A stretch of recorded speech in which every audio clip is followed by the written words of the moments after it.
청룡영화산에서 지금 제일 화제가 된 게 뭐예요? 현빈, 손예진이 부부 공동 수상했다. 박정민 화사 무대 멋있었다. 이찬용 무대 멋있었다. 뭐 이런 거죠. 정작 영화에 대한 재조명은 하나도 없어요. 영화제인데 영화 얘기는 사라져버렸어. 안녕하세요, 고현식당입니다.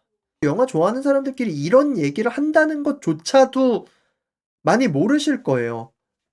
영화 좋아하는 사람들이나 영화 커뮤니티 같은 데서 많이 이야기를 하고 있는 게 어쩔 수가 없다가 이번에 상을 싹쓸이한 것에 대해서 얘기가 많아요. 아쉬움을 표하는 분들이 되게 많아요.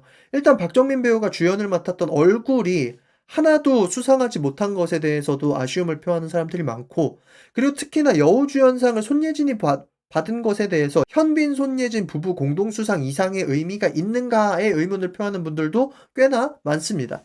그 이유가 뭐냐 하면 경쟁작이 어쩔 수가 없다 손예진이랑 검은 수녀들의 송혜교, 하이파이브의 이재인, 파과의 이혜영, 악마가 이사왔다의 유나였는데, 하이파이브라는 영화에서 이재인 씨의 연기가 굉장히 좋았대요.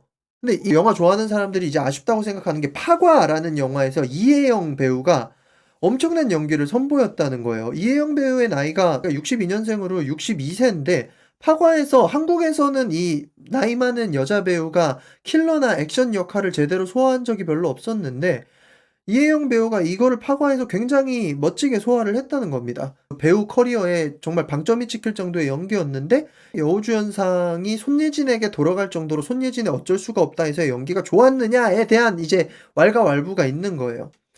손예진이 청룡에서 여우주연상 받은 게 이제 처음이고 결혼 후 첫 복귀작이기도 했거든요. 근데 이게 손예진이 여태까지 필모그래피에서 보여준 최고의 연기냐? 오히려 어쩔 수가 없다라는 영화에서 손예진이 가지고 있는 비중이 그 정도인가? 이런 얘기도 나오는 겁니다. 근데 저는 이거 가지고 왈가왈부를 할 거는 없는 것 같아요. 이걸 뭐 제가 평가할 수도 없고. 그리고 솔직하게 그 파과를 제가 안 봤으니까 할 말이 없는 거죠. 뭐 누군가 그렇게 생각하는 게 그럴 수도 있는 거고. 근데 어쩔 수가 없다 해서 손예진의 연기가 그럼 별로였는가라고 봤을 때 저는 어쩔 수가 없다 보면서 손예진이 저런 연기를 저렇게 잘하네라는 생각을 많이 했거든요. 특히나 이제 후반부 가면서 영화 보신 분들은 대놓고 말하면 손예진이 약간 섹슈얼한, 근데 그 섹슈얼한 게 뭐 젊은 손예진의 엄청난 미모로 섹슈얼한 그런 게 아니라 진짜 지리한 일상에서의 약간 어쩌면 지저분하게 느껴질 수 있는 섹시함으로 남자를 유혹하려고 하는 그런 장면 있잖아요. 그런 거를 손예진이 소화하는 게 굉장히 충격적이었거든요. 그래서 어쩔 수가 없다의 후반부는 손예진의 정서로 이끌고 가는 게 많고, 큰아들이 아빠가 사람 죽인 거를 의심하는 장면에서 그거를 풀어나가는 과정과 그 아들과 남편 이병헌 사이에서 갈등하고 고민하고 이 장면을 굉장히 멋지게 풀어갔다고 생각해서 저는 처음에 손예진이 여우주연상 받았다고 했을 때 이게 왜 문제가 되지? 라는 생각을 했었는데 아무튼 영화 좋아하는 사람들 사이에서 그런 얘기가 있었던 거예요. 근데 저는 조금 더 들어가서 조금 다른 시각으로 이거를 보고 싶은 게 이런 게 화제가 되는 줄도 지금 모르고 있잖아요, 사람들이.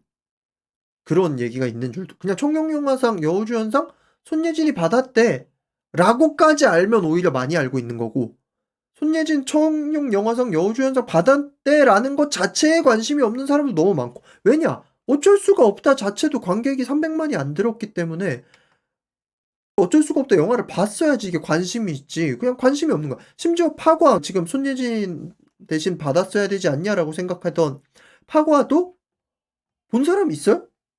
파과가 겨우 관객 55만 명 넘었거든요. 그러니까 이 청룡 영화상이라는 시상식 자체가 이제 영화를 보는 사람이 없어지니까 이거 자체가 굉장히 이들만의 축제가 된 거고, 청룡 영화상에서 지금 제일 화제가 된 게 뭐예요?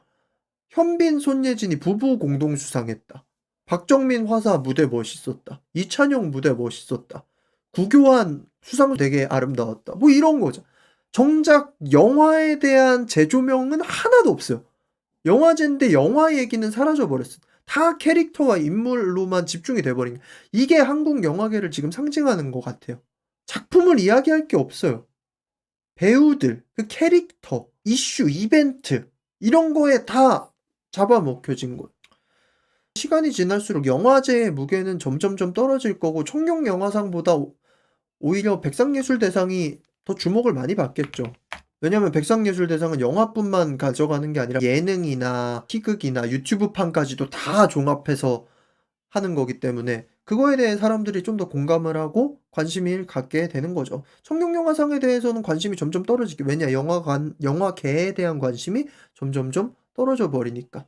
그래서 예전에는 배우들이 가수들 무시한다 그러고 뭐 춤도 안 추고 막 이런 거에 대한 비판도 많았지만 이제는 그냥 자동으로 그게 다 꺾어지는 거예요. 뭐 어차피 배우들이 고고하게 있을 수 있는 이유가 수많은 사람들이 영화를 보고 영화라는 플랫폼이 대중들이 공공연하게 이야기할 수 있는 그런 플랫폼이 되는 건데, 이제 영화는 공공연하게 얘기하는 이야깃거리가 되지 않거든요. 대중이 공유하는 이야깃거리가 되지 않거든요. 그러니까 이제 영화제가 가지고 있는 의미 자체도 그냥 뭐 연에 한 번 하는 행사, 이번에 청룡영화상 누가 상을 받을까가 문제가 아니라 이번에 청룡영화상은 누가 축하 무대를 할까가 관심이 더 가게 된다는 거죠. 그렇습니다. 뭐 한국 영화계가 많이 빡세네요. 세계의 주인을 봐야 되는데 저도 요새 간간히 영화 보러 가기는 하는데 이게 육아하다 보니까 영화 보러 가기가 되게 힘들어요. 근데 짬내서 영화를 보러 가잖아요. 끼케야 한 달에 한두 개 겨우 보러 가는데 그때 한국 영화를 잘 고르게 되지가 않아요. 여러분들의 청룡영화제에 대한 생각 어떠신지, 이런저런 이슈에 대한 여러분들의 생각도 자유롭게 나눠 주셨으면 감사하겠습니다. 구독과 좋아요는 영상 제작에 정말 큰 도움이 됩니다. 그러면 빠이.